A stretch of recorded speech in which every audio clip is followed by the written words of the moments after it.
साल 2025 के खत्म होते ही देश के करीब 1 करोड़ केंद्रीय कर्मचारी और पेंशनभोगी नए साल 2026 का बेसब्री से इंतजार कर रहे हैं। वजह साफ है कि 1 जनवरी 2026 से 8वें वेतन आयोग के लागू होने की चर्चाएं तेजी से हो चुकी हैं।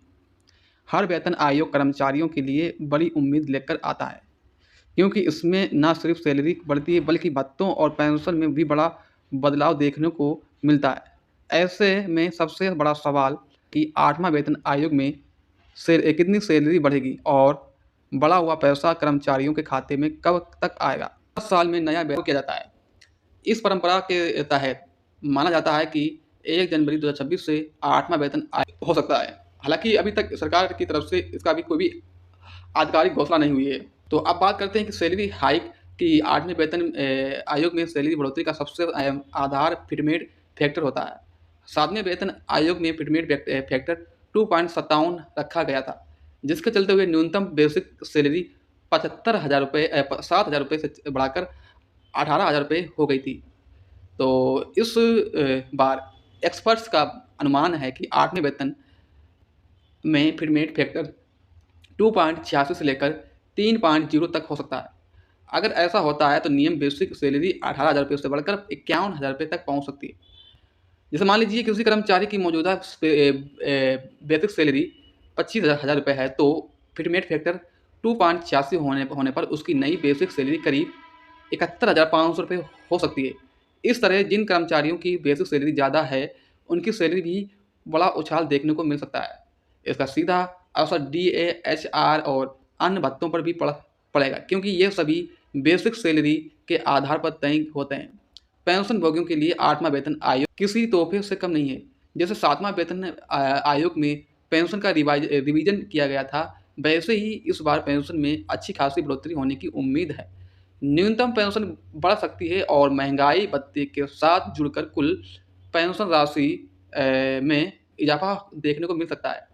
अब सबसे बड़ा सवाल ये है कि 1 जनवरी 2026 से बढ़ी हुई सैलरी कर्मचारियों के बैंक खाते में आने लगेगी। इसका जवाब पिछले वेतन आयोग के अनुभव से समझा जा सकता है। अगर इतिहास से देखें तो 6वां और 7वां आयोग के समय भी यही हुआ था और सिफारिश लागू होने के समय लगा था। अब कागज़ों पर भले ही वेतन आयोग किसी तारीख से लागू माना गया हो, लेकिन वास्तविक भुगतान कुछ महीनों के बाद शुरू हुआ है।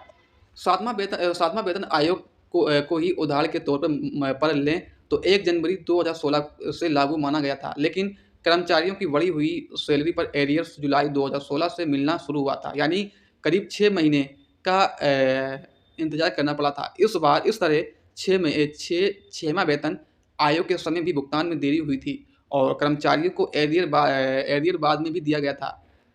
और 8वें वेतन आयोग के साथ ऐसा ही होने वाला है कि अगर 1 जनवरी 2026 से नया वेतन ढांचा लागू माना जाता है, तो भी ज़रूरी है नहीं कि उसी महीने से बढ़ी हुई सैलरी खाते में आना लगे। सरकार का पहले आयोग गठन करना होगा, फिर उसकी सिफारिश आएगी, उसके बाद कमेटी की मंजूरी और नोटिफिकेशन जारी होगा। इस पूरी प्रक्रिया में समय लगना तय है।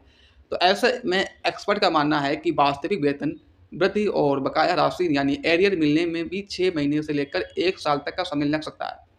हालांकि कर्मचारियों को घबराने की जरूरत नहीं है, क्योंकि जब भी नया वेतन लागू होगा तब 1 जनवरी 2026 से एरियर जोड़कर भुगतान किया जाएगा, यानी देर से सही लेकिन बकाया रकम कर्मचारियों को जरूर मिलेगी।